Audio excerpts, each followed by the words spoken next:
Elevando nuestro pensamiento, hoy es sábado y 27 de diciembre del año 2025. Vamos a elevar nuestro pensamiento pidiéndole a Diosito que nos ilumine en esta reunión, que nos dé la oportunidad para poder estar en paz, en armonía, para que podamos dar a la lectura.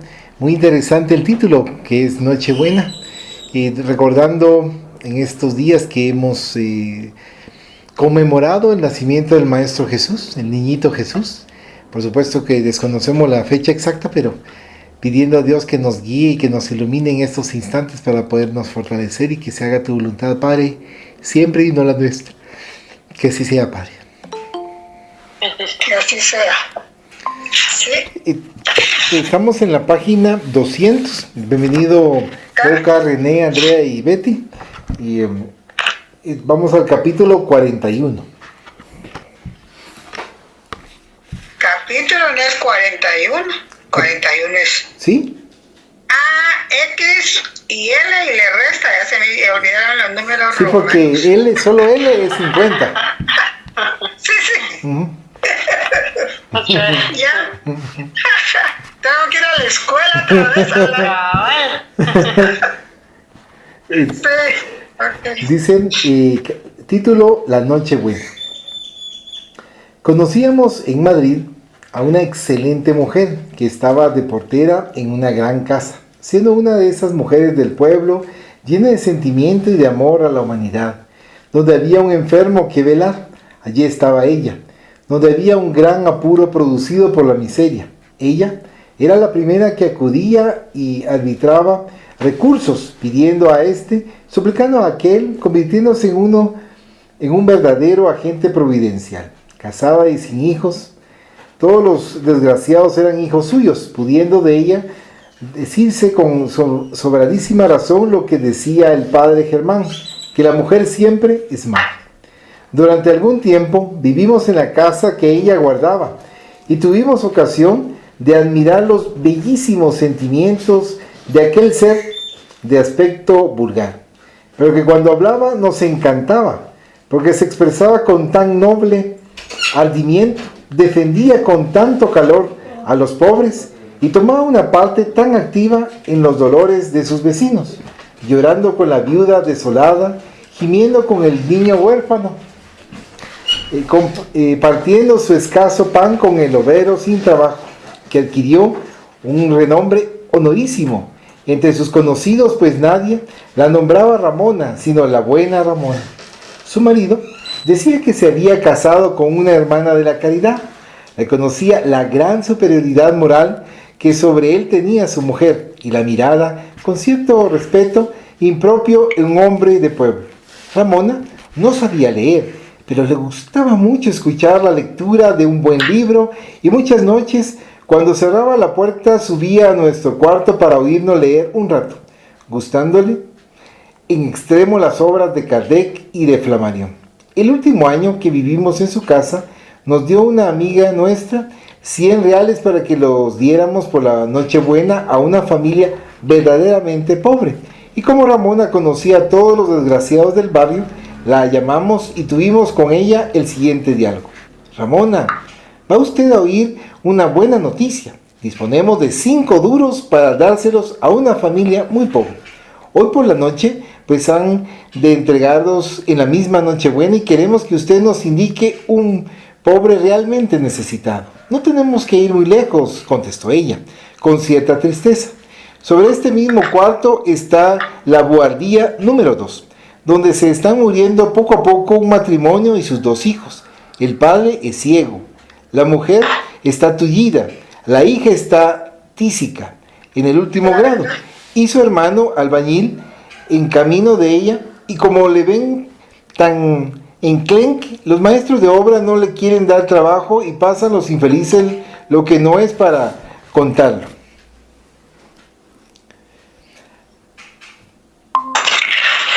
Ay, si las paredes de esa buhardilla pudiesen hablar, ¿crea usted que habría asunto para escribir muchas historias y con las lágrimas que se han derramado dentro de esa habitación habría para formar un arroyo? Créalo usted, Siempre que la alquilo se me oprime el corazón y Ramona comenzó a llorar con profundo sentimiento. ¿Qué tiene usted? ¿Le sucede algo desagradable? No, señora. Sucederme no, sino que cuando llega la Nochebuena, me acuerdo de una desgracia que sucedió en esa buhardilla, desgracia que nunca olvido. Pero en fin, que la recuerdo más el día de hoy, y si no fuera porque tengo que estar entre la gente, crea usted que lloraría sin descanso. Ah, señora, ¿y cuántas penas hay en el mundo? ¿Y qué historia es esa? Cuénteme usted. Es muy larga de contar, ya se la contaré otro día. Esta noche suba usted cuando cierre la puerta y ya que hoy es el aniversario, sí, y crea usted que me alegro, porque desde que pasó aquello, que hoy hace 4 años, ninguna Nochebuena me divierto. Mi marido se incomoda, pero yo no lo puedo remediar. Cuando oigo cantar y reír me parece que veo a Feliciano y me da una angustia. Nada, lo dicho, mi marido se irá a casa de su hermana y yo me vendré con usted y le contaré esa historia. Y estaré mucho más contenta que entre el barullo que tanto me entristece. Aquella noche subimos a la buhardilla y entregamos a la pobre Tullida los 5 duros que nos había dado nuestra amiga, impresionándonos penosamente el tristísimo cuadro que presentaba aquel aposento, donde 4 seres se morían poco a poco. Como decía Ramona, esta subió temprano, muy contenta y muy agradecida de su marido, que le dijo: vete arriba, que esta es muy mala noche para ti. La hicimos sentar y junto a nosotros y le dijimos: vamos, comience usted. Esa historia que ha despertado poderosamente nuestra curiosidad. Verá usted, hace 5 años que estando yo en la portería, vi llegar a una joven vestida de negro, con un traje y una mantilla que ni un trapero los hubiera querido, dando la mano a un niño de 5 años que era un retrato de su madre. Los dos eran muy blancos, con unos ojos tan tristes que daba pena mirarlos, y tan delgaditos, tan pálidos. Ella me preguntó si había alguna buhardilla para alquilar, y al oírla me sentí tan conmovida y me dieron unos deseos de abrazarla que tuve que contenerme para no hacer una tontería. En fin, para abreviar, le diré que alquiló la buhardilla número 2 y yo, como si hubiese sido mi hija, me tomé un interés por ella tan grande y por el niño que mi marido solía decirme: si Teresa fuera hombre tendría celos. Yo no tenía más placer ni más agrado que estar con Teresa. ¿Cuántos ratos podía? Al niño le llamaba yo mi Feliciano y el pobrecito me decía abuela. Teresa no conocía a nadie, la pobre acababa de llegar de Sevilla, según me dijo, y yo le proporcioné trabajo, pues bordaba divinamente. Yo iba a la tienda, le hacía la compra, en fin, yo me desvivía por ella, y Teresa me decía: usted es mi madre, no he conocido a la mía y la suerte me protege. Compadeciéndose usted de mi desgracia, gracias por su cariño solícito, buena Ramona. ¿Y era viuda, o mal casada, o víctima de algún engaño? Ya verá usted. Yo también tenía esa misma curiosidad porque Teresa era muy reservada y nunca me hablaba de su vida pasada. Yo conocía que era persona muy fina, muy prudente, incapaz de abusar de nadie. La infeliz no comía por no deber. Siempre estaba muy triste, miraba a su hijo con una pena. De noche en particular, cuando lo acostaba, al besarle lloraba en silencio y le decía: reza por tu abuelito, hijo mío. Una noche, Feliciano jugaba conmigo y Teresa, a la hora de costumbre, hizo que el niño se acostara, diciéndole como siempre: reza por tu abuelito, hijo mío, reza. Rezó el niño y de pronto, incorporándose en el jergoncito que le servía de cama, exclamó: mamá, ¿sabes qué estoy pensando? ¿Qué, hijo mío? Que nunca me dices que rece por mi padre, nada más que por mi abuelito. Hijo mío, las víctimas no necesitan oraciones, dijo Teresa con voz ahogada. ¿Y mi padre es una víctima? ¿De quién? Calla, hijo mío, calla, dijo Teresa en tono suplicante. Reza por tu abuelito y pide al cielo que te dé un buen sueño. Feliciano se durmió y yo no hacía más que mirar a Teresa. Esta leyó en mi pensamiento y doblando un pañuelo que estaba bordando, me miró sonriéndose y me dijo: pobre Ramona, usted me mira con dolorosa curiosidad, conoce que soy muy desgraciada y desea saber algo de mi historia. Le debo a usted mucho y justo es que pague con mi confianza el verdadero cariño que he encontrado en usted. Hace algunos días que pensaba hablarle porque se acerca un día fatal para mí y por si acaso me sucede una desgracia, que sepa usted a quién ha amparado. Feliciano dio media vuelta y Teresa se levantó para ver si dormía y lo besó exclamando: pobrecillo mío, y volvió a sentarse enfrente de mí, diciendo en tono solemne: usted es la única persona que por mis labios sabrá mi historia. Cuando nací, murió mi madre, y a los pocos meses se casó mi padre en segundas nupcias, con una mujer de ruines sentimientos que se complacía en atormentarme todo el tiempo que vivía a su lado. Mi padre, de gran posición social, muy metido siempre en política, estaba en guerra continua con la familia de un noble, cuyo primogénito me quiso desde niño, y yo a él, hasta el punto que, a pesar de toda la oposición de su familia y de la mía, la ley nos amparó y me sacaron de casa de mi padre la víspera de Navidad por la noche. Mi padre trató de comprimir su ira, pero al marcharme me dijo al oído: acuérdate siempre de Nochebuena. Yo temblé al oír aquella amenaza porque sabía que mi padre era un enemigo terrible, pero nunca hablé una palabra de ello a mi esposo para no despertar más odios. Estuve depositada un mes en casa del juez y luego me casé con el amado de mi alma. 11 meses viví en un paraíso, mas ni un día dejaba de acordarme de la amenaza paterna. Llegó el día de Nochebuena y traté de retener a mi marido en casa todo el día. Tenía tanto miedo de separarme de él que al fin conoció que me pasaba algo y tanto me preguntó que le confesé mis temores. Él se rió y me dijo que era una tonta, que no tenía confianza en la vida. Me animó con sus caricias y al fin me hizo salir con él para la noche para comprar mis dulces favoritos, y cuando volvíamos haciendo planes para el porvenir, hablando de nuestro hijo, pues yo estaba próximo a dar a luz, llegamos delante de la catedral y como el corazón nunca engaña, dije a mi esposo: demos la vuelta, no quiero pasar por ahí, que es muy solitario este sitio. No seas niña, me dijo él, qué ganas de dar un rodeo cuando estamos tan cerca de casa, y a pesar mío me hizo pasar por aquel paraje sombrío. No habíamos dado 50 pasos cuando sentí que mi marido se caía diciendo: ay, Teresa mía, soy muerto. Y en el mismo instante una mano de hierro ciñó mi brazo y oí la voz de mi padre que me dijo: acuérdate de la Nochebuena, hoy tu marido, mañana tu hijo. ¿Qué pasó por mí? No lo sé. Perdí el sentido y cuando recobré la memoria me encontré en mi lecho rodeada de personas extrañas. Reconocí a mi doncella que tenía un niño entre sus brazos. Mil ideas confusas torturaban mi cerebro. Instintivamente extendí los brazos y mi doncella me entregó a mi hijo, que era el niño que tenía contra su pecho. Renuncio a contarle mi dolor. Cuando recordé claramente todo lo ocurrido y más aún, cuando vinieron a pedirme declaraciones a ver si yo había reconocido al asesino que la justicia no había podido encontrar, dije que no había visto a nadie. La primera vez que salí de casa fue para ir al cementerio a rezar en la tumba de mi marido.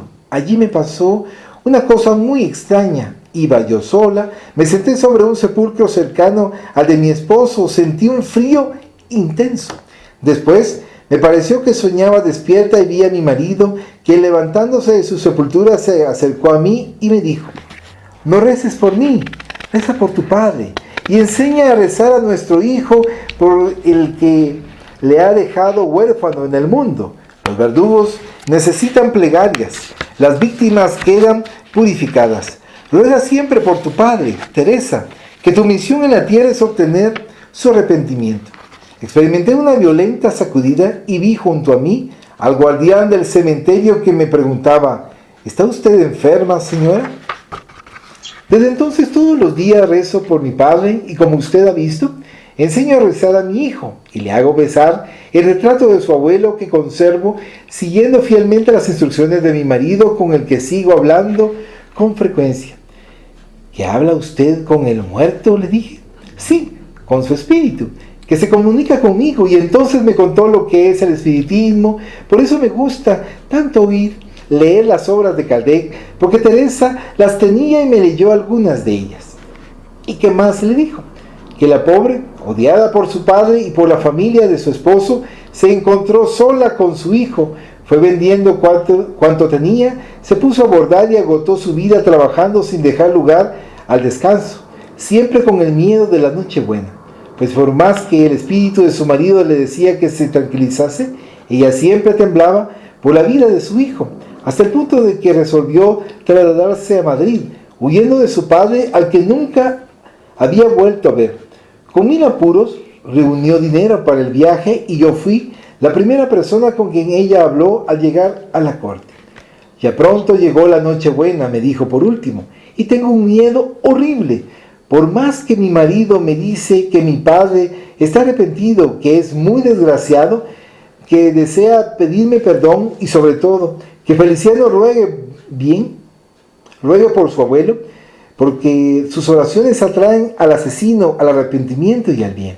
Pero yo he sufrido tanto, Ramona de mi alma, tengo tan gastadas las fuerzas de mi vida, que si yo llegase a ver a mi padre, la impresión creo que me mataría, y yo no quiero dejar a mi hijo, pobrecito mío. Desde aquella noche, Teresa y yo hablábamos siempre de lo mismo, y sin saber por qué, yo le decía a Feliciano: mira, va a venir tu abuelito y te traerá muchas cosas. ¿Vendrá por Nochebuena?, decía Feliciano. Voy a rezar mucho por él para que venga pronto y me traiga muchos caballos. Teresa, al oír esto, se estremecía, me miraba y yo trataba de animarla, pero veía que Teresa iba acabándose por momentos y yo me acababa con ella, pues lo que sufría entonces no es para ser dicho. Llegó el día de Nochebuena y Teresa no se pudo levantar. Feliciano, el pobrecito, abrazado a su madre, le decía: mamá, levántate, que viéndote acostada me pongo muy triste. Pero Teresa había llegado a los últimos momentos. Llegó la noche y la infeliz, aunque hacía esfuerzos para hablar a su hijo y hacerme varios encargos, se quedó como muerta. De pronto se incorporó, señaló a la puerta y me dijo con voz aterrada: mi padre sube. El abuelito, gritó Feliciano con alborozo, y corriendo abrió la puerta y salió a la escalera gritando: abuelito, abuelito, abuelito. Al oír los gritos del niño, Teresa experimentó una violentísima sacudida y toda la cara se le iluminó. Parecía que circundaba su cabeza una aureola de santidad. Ella y yo mirábamos a la puerta, por la cual no tardó en aparecer Feliciano, que tiraba del brazo de un señor viejo, gritando: mamá, mamá, levántate, que está aquí el abuelito. Pero Teresa no pudo levantarse, porque al ver a su padre, que quedó muerta, éste se abrazó a ella, y Feliciano, no comprendiendo que había perdido a su madre, la juzgaba tranquilamente dormida. Abuelito, exclamaba, déjala dormir, tendrá sueño, y está enferma. ¿Por qué has tardado tanto en venir? Ya me cansaba de llamarte con mis oraciones, pero mamá siempre me decía: reza por el abuelito, reza por el abuelito. Al oír las palabras del niño, el padre de Teresa cogió a su nieto y lo apretó contra su corazón. ¡Qué cuadro aquel! ¡Qué cuadro! Crea usted que nunca lo olvidaré. Teresa parecía que despedía luz, y su padre y el niño, abrazados a ella, formaban un grupo que ahora parece que lo veo. ¡Qué Nochebuena tuvimos tan mala! Cuando Feliciano comprendió que no se despertaba su mamá, pobrecito, partía el corazón al escucharle, pues tenía un entendimiento aquella criatura que asombraba, y casi me daba más lástima todavía el padre. Como sabía yo toda la historia, conocía muy bien el tormento de aquel hombre que estaba como aterrado. Le hizo un entierro a su hija, que no quedó en Madrid un solo cura que no fuera. Se enteró de cómo había vivido, y cada vez que yo le decía: la señora se conoce que le quería a usted mucho, replicaba él: Mi hija ha sido una santa. ¿Y el viejo fue al entierro de Teresa? Sí, señora. Y no se separó de ella hasta verla enterrar. Cuando salimos del cementerio y le di el último beso a Feliciano, parecía que me arrancaba la vida. ¿Y el niño? Pobrecito, él me decía. No llores, tonta. ¿No ves que me voy con el abuelito, que me comprará muchos caballos? ¿Y no ha vuelto usted a saber de él? No, señora. Pero crea usted que Teresa y su hijo viven en mi memoria, y para mí es una noche muy mala, la noche buena. ¿Qué lucha sostuvo aquella débil mujer, sola, enferma y pobre, adorando la memoria de su marido, temblando ante el recuerdo terrible de su padre y despertando en su hijo el más vivo cariño para el ser criminal que le había dejado huérfano? Solo la comunicación con el espíritu de su marido era lo que le daba aliento. ¿Cuán necesaria es la comunicación espiritual? Ella despierta el sentimiento, nos induce a perdonar al que nos hiere y nos hace devolver bien por mal. El espiritismo les viene a recordar a los hombres la única ley eterna, el amor. Bueno, así finaliza este capítulo de Nochebuena. Considero que nos hace pensar, ¿verdad? Bienvenidas, que Dios te los bendiga. Y nos hace pensar con respecto a cómo es importante inculcar el amor a los hijos cuando son pequeñitos, también cuando son grandes también, o adultos, y no envenenarles su cabecita, no envenenarles sus ideas, sus pensamientos, sino tratando la manera de que haya armonía. Y lo bonito dentro de esta historia que nos cuenta Amalia, de la situación de esta persona que es Ramona, que cuidaba a las personas, o sea, estaba casada, no tenía hijos, pero ese calor que tienen ustedes como mujeres para dar cariño, para dar amor, para dar afecto, para dar cuidado. Y entonces en ese sentido, cuando cuida, atiende, asiste a esta persona, a Teresa, y se siente tan acogida, entonces lo único que puede darle es su historia, dar a conocer su historia, la situación por la cual ella atraviesa, pero que también es bastante prudente, muy cuidadosa, y le da a conocer los pormenores de la situación. Y a veces los arranques de cólera, los arranques de odio, los pensamientos de que creemos nosotros en determinado momento por diferentes épocas, que determinada persona no está bien para con su hijo, bien para con su hija.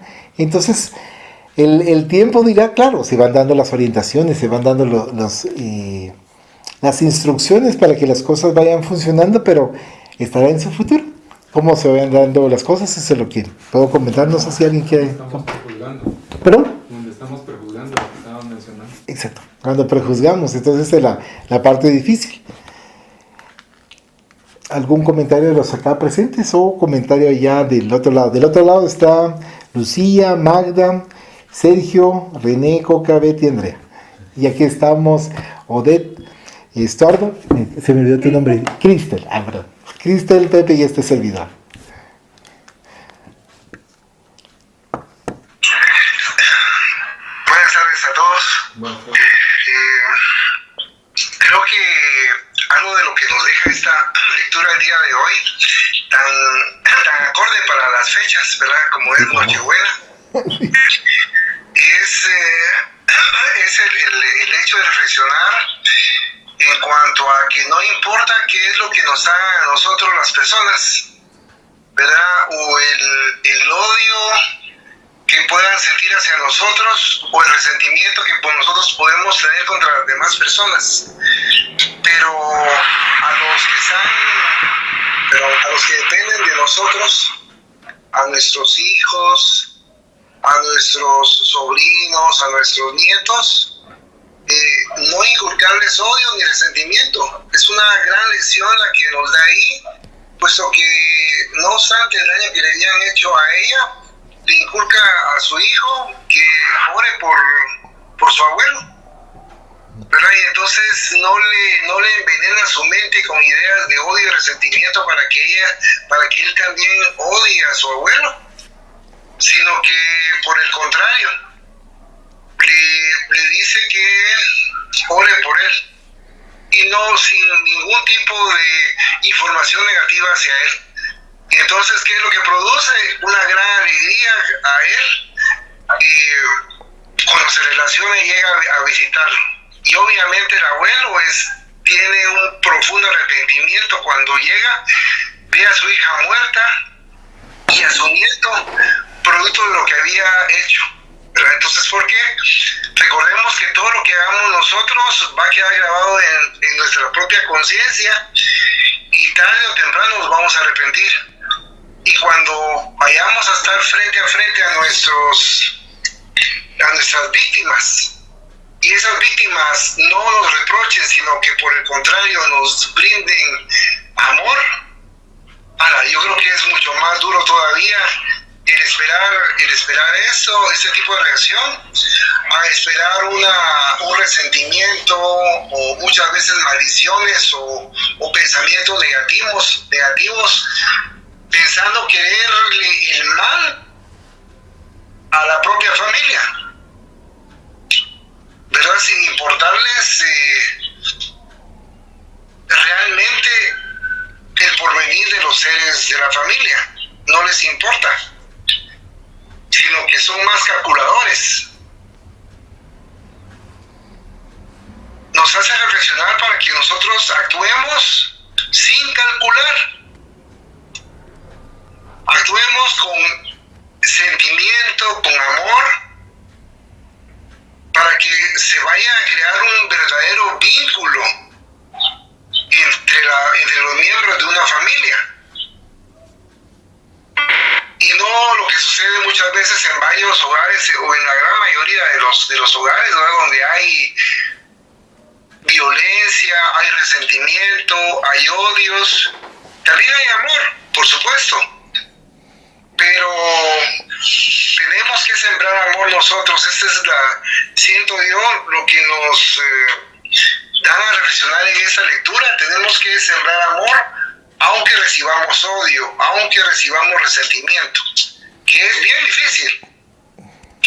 difícil, pero tarde o temprano se va a producir esa chispa, llamémoslo de alguna manera, de arrepentimiento, en el cual cuando ese ser de nuestra familia se arrepienta, va a ser muy doloroso para él o para ella. Y entonces nosotros podemos darles vibraciones de amor, de esperanza en el futuro, y no sentirse señalado por parte de nosotros o señalada por parte de nosotros, solamente. Muchas gracias, Coca. ¿Alguien más que quiera comentar? Sí, se había mencionado en una parte de la lectura que el padre de esta mujer era su enemigo terrible. Entonces aquí podemos darnos cuenta de lo que ha sucedido en las vidas anteriores, que hay ciertas dificultades que se han dado y a veces solo una de las partes es quien tiene la buena voluntad. En este caso la mujer, en cambio el papá seguía con el odio que tenía desde antes. También nos podemos dar cuenta de los lazos espirituales y los lazos consanguíneos, el parentesco consanguíneo, que no precisamente porque se nazca en una misma familia va a haber afinidad, sino que puede ser algo kármico, como para limar asperezas o por ciertas deudas del pasado. Y sería prácticamente el karma en la reencarnación. Y también la situación de esta mujer era bastante difícil porque tenía el odio del papá. Y también la familia del esposo a ella no la quería. Entonces ella sí se sentía en una situación bastante difícil. Y también se había mencionado que el amor es una ley eterna, y efectivamente el amor no tiene final. No existe por ejemplo, hay una frase que dice que el amor se acaba, y eso no es cierto. Si se termina es porque no era amor. Y hay diferentes clases de amor. Hay amor a la pareja, amor a los padres, amor a los hijos. Tenemos amor para la sociedad, por ejemplo. O sea, no se puede pretender querer, digamos, como pasa con algunas parejas donde son posesivos y, no, solo para mí, él es solo para mí. ¿No? Y nos cuenta. Sí, solamente. Muchas gracias. ¿Algún otro comentario? Yo también siento que por más difícil que sea, aquí vemos el claro ejemplo de que hay que perdonar a quien más daño nos ha hecho y que son las personas que más necesitan que cuidamos por ellos. Y pues el ejemplo del niño es que el amor no conoce límites. Y muchas gracias por ese comentario, porque ahí también nos vamos dando cuenta con respecto a la inocencia. O sea, porque también como fue guiado por su mamá Teresa, que amara al abuelito y que rezaba por el abuelito. Y también ya cuando iba creciendo le dice, pero ¿por qué rezamos por mi abuelo y no rezamos por mi papá? Porque tu papá está en una mejor posición. Y en efecto, tal vez al principio, cuando nosotros estábamos leyendo, dice, ¿pero por qué? Pero ya posteriormente nos da a conocer que el espíritu del papá se comunicaba, le daba aliento, le daba apoyo y le indicaba que rezara por su papá, es decir, por el abuelo. Entonces, lo interesante también de esta historia es cabalmente que nos narra que conocía Teresa la doctrina espírita, conocía la información de los libros de Allan Kardec y de Camilo Flammarion. Camilo Flammarion en su momento fue un científico que daba una serie de información e investigaba la parte científica con respecto a la supervivencia del espíritu. Entonces eso ayuda mucho porque vamos viendo que se van estudiando si realmente existe esa existencia, entre paréntesis, de la comunicación con los espíritus y que se da a través de los mediums, y lo que mencionabas, Catherine, con respecto a ese amor, ¿verdad? Ese cariño, y ¿qué es lo que tenemos que tener? Amor, ¿qué es lo que tenemos que trabajar más, verdad? ¿Algún otro comentario? Sí, es decir, estamos viendo relatos. Ajá. O sea, en el espiritismo no hay tiempo, pero los relatos son como que hubieran sido de ayer. Sí. Porque es increíble, o sea, se gestaba, no solo en un lado, sino en varias partes se gestaba la búsqueda del espiritismo. Y se tenía ese ahínco, estaba más despierto, o sea, hoy están más preocupados por ver un TikTok o un cantante o seguir, o no se pierde estar jugando en línea, ¿verdad? Y estar buscando realmente la respuesta a las inquietudes del yo interno, del espíritu. Y como, o sea, cualquiera diría que no conozca, este libro ya es viejo, entonces lo desecha, no sabe que es información vivida y edificante para sin periodo de tiempo que pueda fenecer. Vigente para siglos o milenios. Sí. Y es como, por ejemplo, cabalmente que menciona Estuardo, las enseñanzas del Evangelio de Jesús. O sea, está vigente.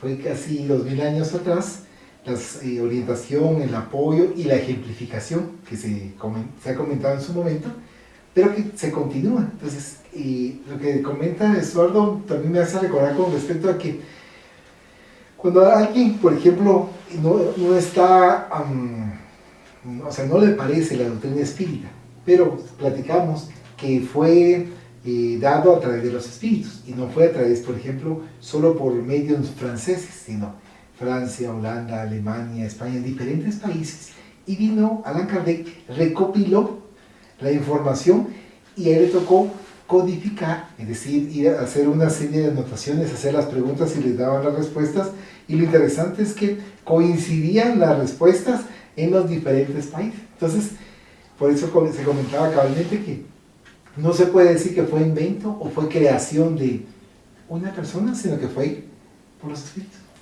¿Verdad? Pero gracias por el comentario. ¿Algún otro comentario? Me acerqué porque como a veces voz es más suavecita para que escucharan, por eso. Sí. Bueno. ¿Algún comentario del otro lado? Además del de nuestro querido Coca.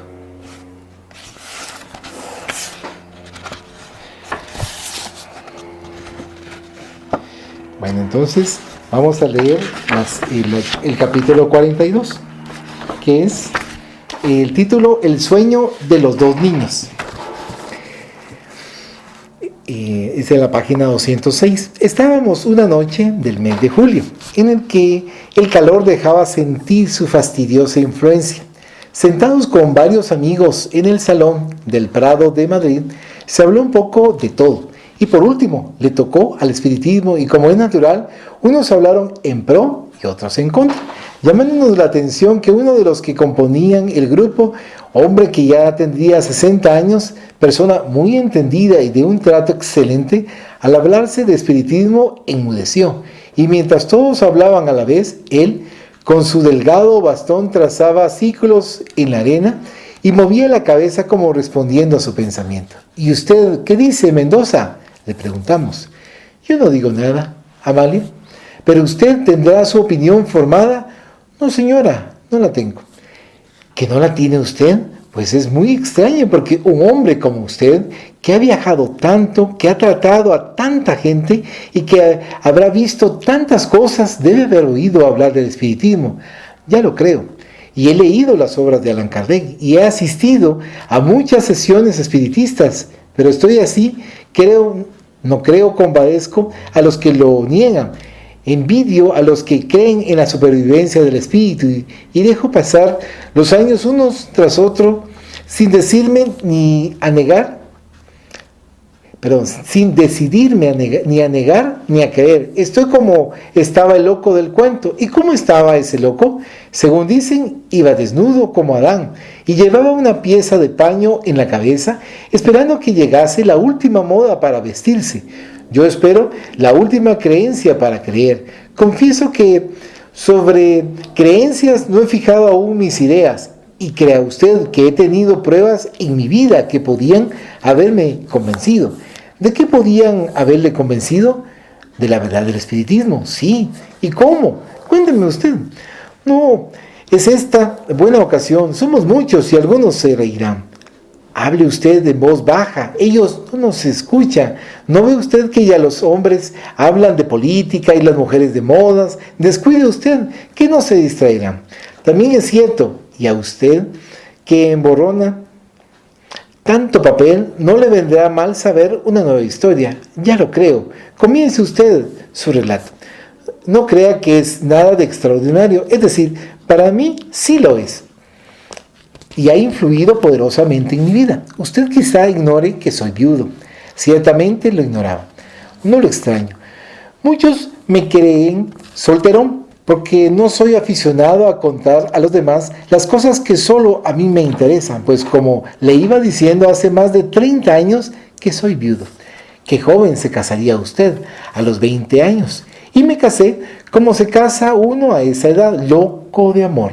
Viví cerca de 1 año en el paraíso. Mi esposa era bella como un ángel y buena como una santa, y al dar a luz a un niño quedó muerta en mis brazos.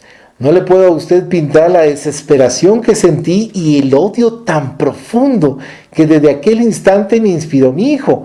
Acusaba a aquel inocente de la muerte de su madre y me enfurecía de tal manera que no cometí un crimen, porque una hermana mía casada se apoderó del niño, lo crió ella misma y me salvó a ser parricida. Estuve viajando 4 años seguidos, mi hermana me escribía, hablándome del niño, diciéndome que era tan hermoso como su madre, que hablaba tan bien, que era tan inteligente, que besaba mi retrato y siempre preguntaba cuándo vendría su papá. Pero yo, nada. Sin conmoverme con estos preciosos detalles, volví a España y persistí en no verle, sintiendo a la vez un odio feroz por todos los muchachos. Una noche, estando en el café, vi llegar a mi cuñado, que corría como un loco, me cogió del brazo y me dijo: «Tu hijo se muere, y el pobrecito te llama, dice que has soñado que se va a morir y quiere ver a su padre». Al oír esas palabras, me pareció que me habían atravesado el corazón y salí corriendo y llorando como un chiquillo. ¿Qué misterios guarda el corazón humano? Le había odiado en vida y le lloraba muerto. Llegué a casa de mi hermana, que salió a mi encuentro sollozando y me llevó al cuarto de mi hijo. El niño estaba dominado por la fiebre, parecía dormido. Yo no sé lo que hice, le cogí en mis brazos, le cubrí de besos, le pedí perdón y maldije mi locura de haber huido de aquel ángel.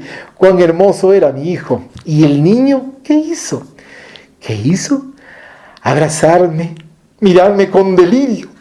Se volvía loco de alegría y aquella violentísima sensación le fue beneficiosa, pues, según dijo el médico, salió del peligro. 15 días viví extasiado con mi hijo. No puede usted figurarse qué talento y qué penetración tenía.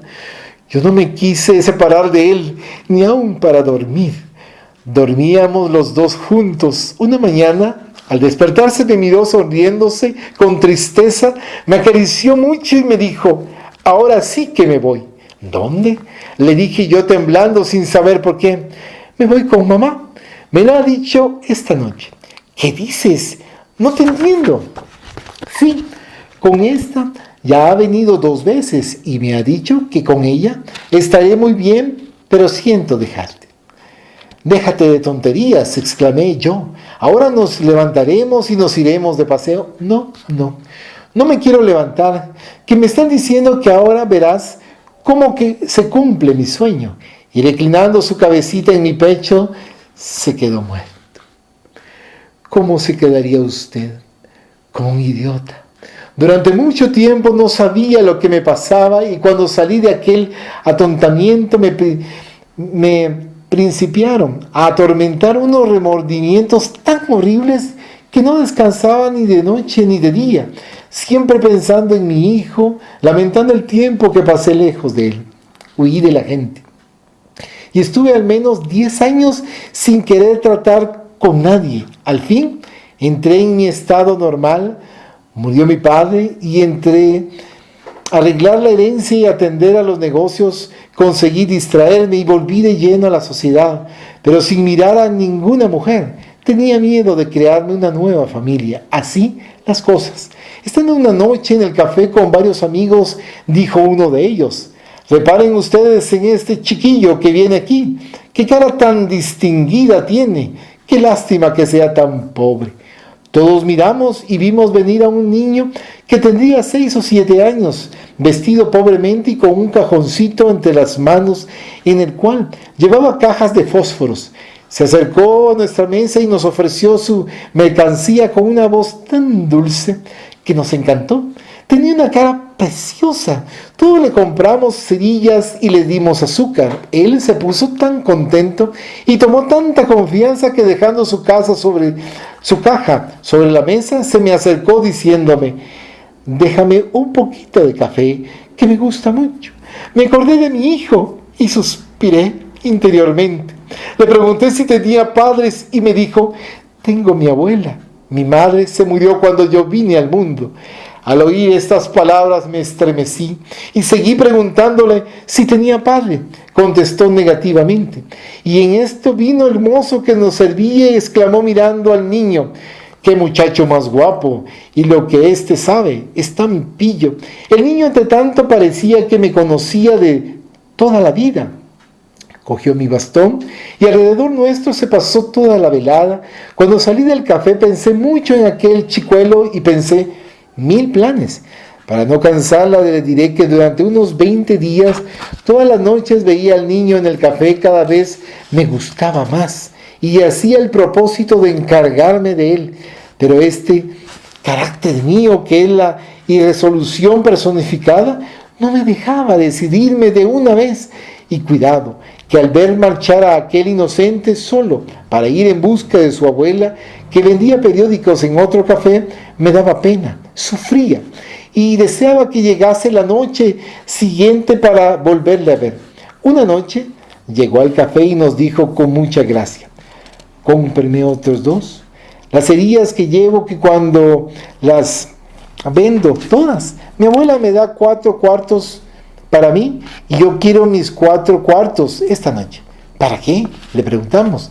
Para comprarme un bollo, que hace 3 noches que sueño que me voy a morir Y dice mi abuela que cuando se sueña una misma cosa 3 veces seguidas, aquello sucede. Y por si me muero mañana, me quiero comer el bollo esta noche. Pues no te mueras con ese sentimiento, le dijo uno de mis amigos y le dio los 4 cuartos. Yo pretexté que tenía que hacer y me salí con el niño, entré con él en una pastelería inmediata y le dije, toma lo que tú quieras. Comió lo que quiso y al salir me hice acompañar por él hasta su casa. ¿Me haréis el favor de ir mañana a mi casa con vuestro nieto?, dije a la abuela del niño. Este se sonrió y exclamó, abuela, ¿cuándo crees tú que se cumple lo que sueña 3 veces un niño? Cuando Dios quiere, muchacho, dijo la anciana. Déjame en paz. Y volviéndose a mí me preguntó afectuosamente a qué hora deseaba que fuera. Le dije la hora y nos despedimos. Quiso el niño acompañarme algunos pasos y antes de separarnos se me acercó con cierto misterio. Oye, exclamó, ¿es verdad que sucede lo que los niños sueñan? Yo no supe qué contestarle. Pensaba en los sueños de mi hijo y me horrorizaba. No seas tonto, le dije por último. No hagas caso de los sueños y hasta mañana. Sin replicarme me cogió la mano, me la apretó, cosa que nunca había hecho, y se fue. Yo llegué a mi casa y en toda la noche no me fue posible conciliar el sueño. Al día siguiente contaba las horas con afán. Dieron las 11, que era la hora señalada, las 12, la 1, y la anciana no venía con el niño. Yo que sabía dónde vivía, fui a su casa y me encontré a la pobre mujer rodeada de unas cuantas vecinas que trataban de consolarla. Al verme, la infeliz me dijo sollozando, ha muerto, llamándole a usted. Hijo de mis entrañas, no era para este mundo. Me llevó donde yacía el niño, el cual parecía estar durmiendo. Al verlo sentí mi corazón destrozado como cuando murió mi hijo. Ordené que le hicieran un buen entierro y que le depositasen en el panteón de mi familia. Y no le puedo a usted decir lo triste que me quedé y lo preocupado que estuve durante algún tiempo. Un amigo mío, espiritista, me dijo que tal vez yo había visto 2 veces a mi hijo sobre la tierra. Entonces leí, asistí a algunas sesiones, pregunté y distintos medios me dijeron que el espíritu de mi hijo tenía una historia muy triste y original, que él era efectivamente el pequeño fosforero, que supo ganarse mi simpatía, que antiguamente había poseído el don de profetizar, mas habiendo hecho mal uso de la revelación, tenía que pagar algunas deudas. Los presentimientos de sus 2 últimas existencias no habían sido sino manifestaciones del espíritu profético que antes poseyera. Yo pedía que mi hijo se comunicara, y una noche me dieron una comunicación que no sé si sería de mi hijo. Pero ustedes, medium, no sé si me inspiraron o si escribo yo solo. Yo nunca he hecho versos, y el espíritu de mi hijo me dictó unos versos sencillos, pero llenos de sentimiento. ¿Se acuerda usted de ellos? Únicamente de la cuarteta final que decía, es la duda tu martirio, es tu calvario y tu cruz, mas los sueños de 2 niños pueden darte mucha luz. ¿Y aún duda usted de la verdad del espiritismo? ¿Qué sé yo, Amalia? ¿Qué sé yo? Soy la personificación de la duda, pero a pesar mío, a pesar de todo, viven en mi memoria esos 2 niños y están tan enlazados en mi vida que me he hecho viejo pensando en ello. Y la abuela del niño, en mi casa de Aranjuez, murió no hace mucho tiempo. Mas yo creo que si usted no se declara completamente espiritista, al menos no lo negará. Ah, no, negarlo no. Hago lo que he hecho esta noche, callarme, y entonces me parece que oigo la voz de mi hijo que me dice, acuérdate del sueño de los niños, y me quedo tan absorto en mis pensamientos que me olvido de cuanto me rodea, que hay algo más allá de la tumba, no hay duda, porque si no, no tendrían explicación ni las simpatías ni las aversiones. Es muy cierto. Se necesita estar loco para no creer en la vida de ultratumba. Entonces, amiga mía, dijo Mendoza, levantándose, yo le debo la razón al sueño de los niños. Así finaliza el capítulo 42, el sueño de los dos niños. Pues considero que nos hace reflexionar mucho. Cómo en determinado momento hay ciertas actitudes o ciertas acciones, nosotros no podemos ser jueces de nadie, porque cada uno actúa acorde a las circunstancias, como en el primer caso, cuando se querían mucho esta pareja y nace el bebé, entonces él piensa en su mentalidad que es culpa del pequeño, pero que Diosito siempre nos va dando las oportunidades para podernos acercar, porque cuando le indican que está muriendo, él se olvida de todo y se acerca y por supuesto ese amor tan grande permite que unos instantes, unos días más pueda compartir con su hijo, y entonces hacer hincapié, reflexión, meditación, y cómo por eso nosotros decimos que cada cabeza es un mundo, desconocemos cuáles sean los sentimientos, no podemos tampoco juzgar a nadie, ni los otros pueden juzgarnos a nosotros,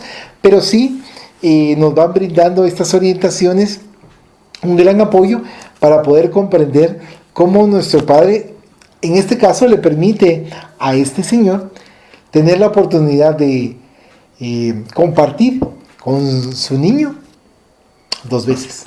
Uno como hijo y la segunda como un niño que está sin madre, solo está con la abuela, pero que se dan esas oportunidades, y él que le interesa muchísimo el poder compartir, pero que también al mismo tiempo nos va dando cierta reflexión que él tenía una mediunidad en una de las encarnaciones, pero que no la supo utilizar adecuadamente, y por eso parte de esa mediunidad que son de premonición a través de los sueños, que sabía, percibía que ya le tocaba retornar al plano espiritual. Entonces ahí considero que nos va ayudando bastante. ¿Quieres hacer un comentario? Aquí, por ejemplo, estamos ante la situación de los planes o la planificación que se hace antes de la reencarnación, pero como tenemos el olvido, entonces en algunas oportunidades no tenemos idea de qué es lo que venimos a hacer, qué es lo que tenemos que cumplir. Y en el caso, por ejemplo, de este señor, tuvo la posibilidad de el arrepentimiento, de por lo menos pasar unos días de felicidad con su hijo, pero ya cuando el hijo desencarnó, entonces estaba también la situación de que iba a reencarnar, pero en otra familia, y se iba a encontrar otra vez con el Señor, pero otra vez se volvió a dar el olvido del pasado, como sucede, digamos, en la mayoría de los casos. Si él hubiera tenido tal vez un poco más de claridad, desde un principio hubiera dicho, no, si tú eres la reencarnación, vamos a compartir el tiempo que podamos ahora juntos. Es la reencarnación, o sea, regresaste otra vez. También se había mencionado los diferentes tipos de espíritas. O sea que él, cuando le dijeron a él, mira, es que tú eres espírita, ¿por qué lo estás negando? Entonces está el espírita al que le gusta la teoría, al que le llaman la atención solo los fenómenos mediúmnicos, y el espírita que se contenta solo con que, qué bonita la teoría, y no hace absolutamente nada. No hay un cambio. Ahorita no sé cuántos tipos de espíritas se me pasaron en mente, pero esto fue lo que se me vino por ahora. Muchas gracias. ¿Algún comentario? Sí. Creo que debemos de tener siempre la certeza de lo que es el amor. En este caso, pues, hubo necesidad como que de un doble dolor para hacerlo entender el amor que siempre prevalece o debe de prevalecer, con principios y morales, para no recaer en un error que nos puede traer pues consecuencias espirituales futuras, ¿verdad? Entonces yo creo que sí es muy importante, porque más en estas fiestas, como dice el libro, fiestas navideñas, que desafortunadamente se ha todo un marketing y nosotros como adultos, pues, o esas generaciones hemos dado paso a que eso, darle un auge tan grande que los jóvenes ya lo entienden de esa manera, ya no como un momento de paz, de tranquilidad, de amor, de recogimiento en el hogar, ¿verdad? Haya o no haya cosas materiales. Yo creo que eso es muy importante sostenerlo, pues en la noche de Navidad, en cualquier religión que se profese, en cualquier época. Yo creo que sí es muy importante pues sostener eso, que claro es muy agradable y qué sé yo, que el pavo, que el lomo, que la pena, que los regalos y qué sé yo más, pero sí debe haber un momento de recogimiento familiar para no perder esto, esa moralidad y ese amor, sobre todo, ¿verdad?, en la familia, y prevalecer, porque desafortunadamente el materialismo le estamos dando tanto auge que nos está haciendo perder todo eso, y eso conlleva pues a múltiples consecuencias, ¿verdad? Y eso es lo que estamos viviendo ahora, máxima los jóvenes, ¿verdad?, que si no miran el materialismo luego lo vuelven en violencia, y no digamos pues a otros niveles, ¿no? Solamente. Muchas gracias, Lucita. Muy amable. Valito, Sí. la Navidad y eso solo se celebran los católicos, los evangélicos, ¿verdad? Porque las demás religiones no vamos a con los chinos y todos esos otros, no, solo son los que creen en Jesús. Yo creo que sí, querida Magdita, porque ahí sí desconozco yo, pero sí que usted ha dicho algo importante, porque por ejemplo los chinos tienen otras fechas en donde indican el inicio del año para ellos, o sea, ¿verdad? Tienen otro calendario incluso. Entonces, pero dentro de ello, y muchas gracias por ese comentario, Magdita, nos ayuda mucho a reflexionar, como decía Lucita, en este tiempo, para que no veamos la parte materialista que estuvimos platicando con Odette y con Estuardo el día miércoles 24 de diciembre, porque lastimosamente lo que dice también Lucita, que se vuelve mercadeo y comercio, ¿verdad? Pero sí es sumamente importante no olvidar a Jesucito, o sea, la celebración de la Navidad es el reconocer o el recordar el nacimiento de Jesús, tomando en consideración cabalmente que no se tiene realmente a ciencia cierta la verdad en cuanto a la fecha exacta, pero el hecho de conmemorar el nacimiento es la parte especial.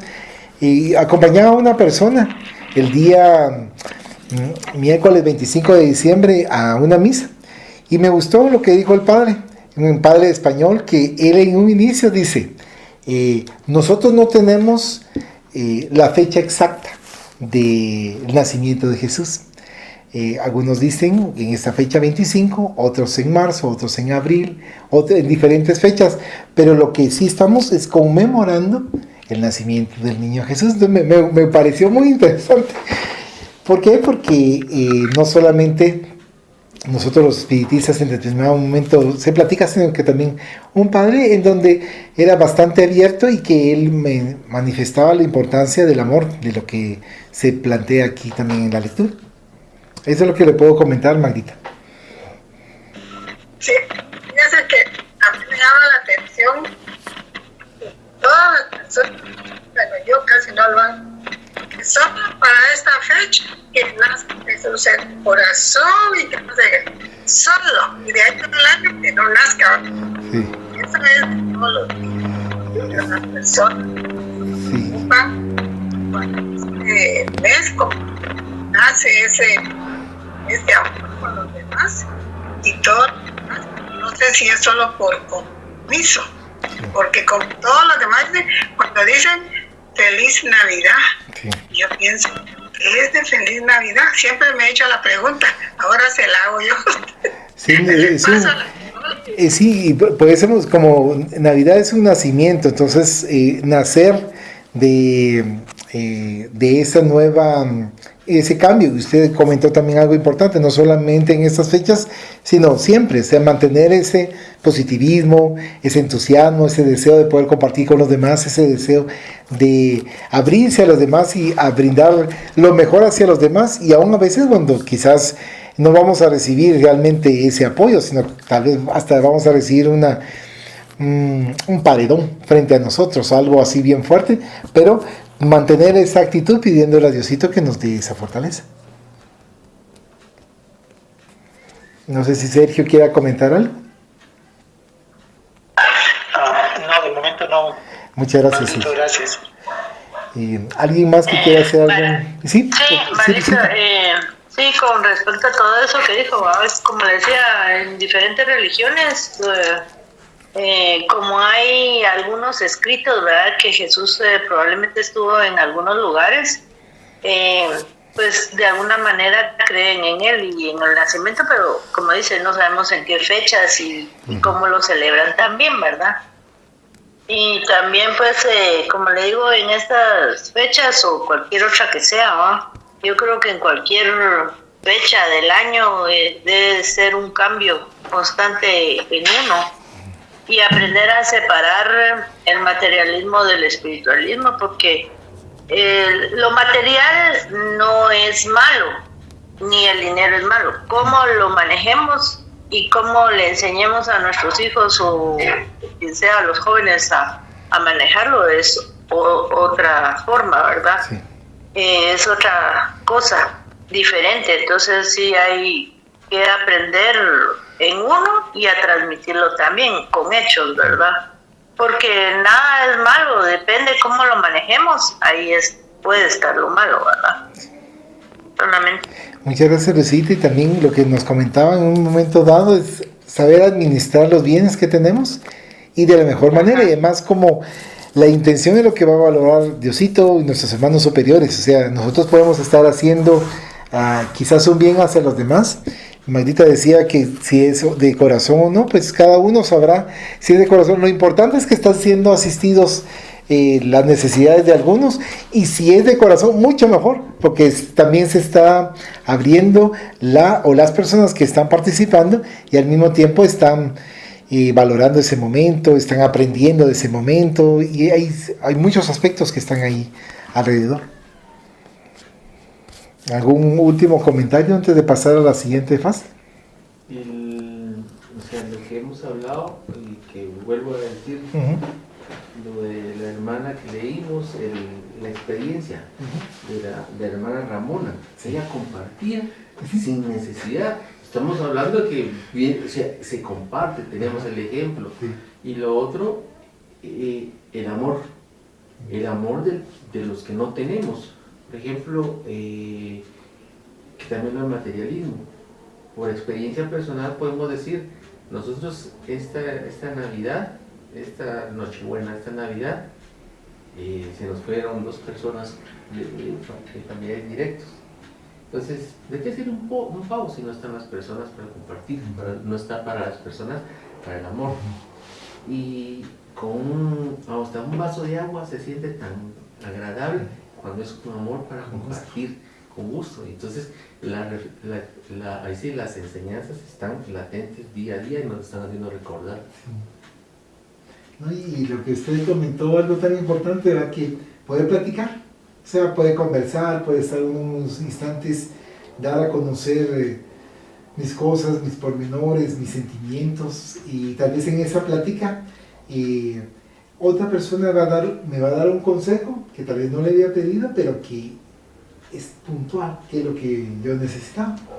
Hace 2 semanas exactamente, estábamos, entonces serían 3 semanas, estábamos con unos hermanos después de una reunión espiritista, platicando con respecto a la salud de uno de ellos, que era el hermano mayor, con respecto a la salud de un hijo de una de ellas que tiene ciertas dificultades con respecto a sus plaquetas y que estaba en coma inducido, que tenía 8 días.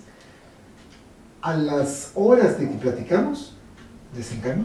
falleció el hermano mayor a los 76 años. Pero lo que comentaban estas hermanas era el hecho de haber platicado y ellas haberse desahogado, de haber compartido, de sentirse, o sea, no se resolvió materialmente la situación del hermano, pero sí se sintieron asistidas, apoyadas, el poder manifestar el sentir de su hermano mayor que comentaban que por parte de sus padres no habían recibido herencia material, pero sí una herencia en cuanto a rectitud, moralidad, de la parte moral.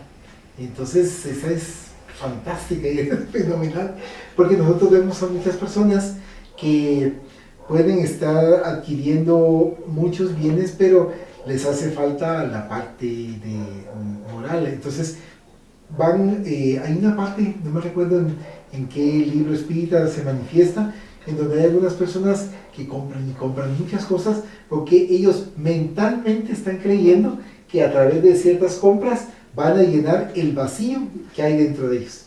Entonces tiene sentido porque ellos lo ven en la parte materialista, ¿verdad? Que adquiriendo ciertos bienes van a llenar esa parte solamente. Y gracias por el comentario. Bueno, entonces vamos a pasar a la siguiente etapa. Vamos a elevar nuestro pensamiento.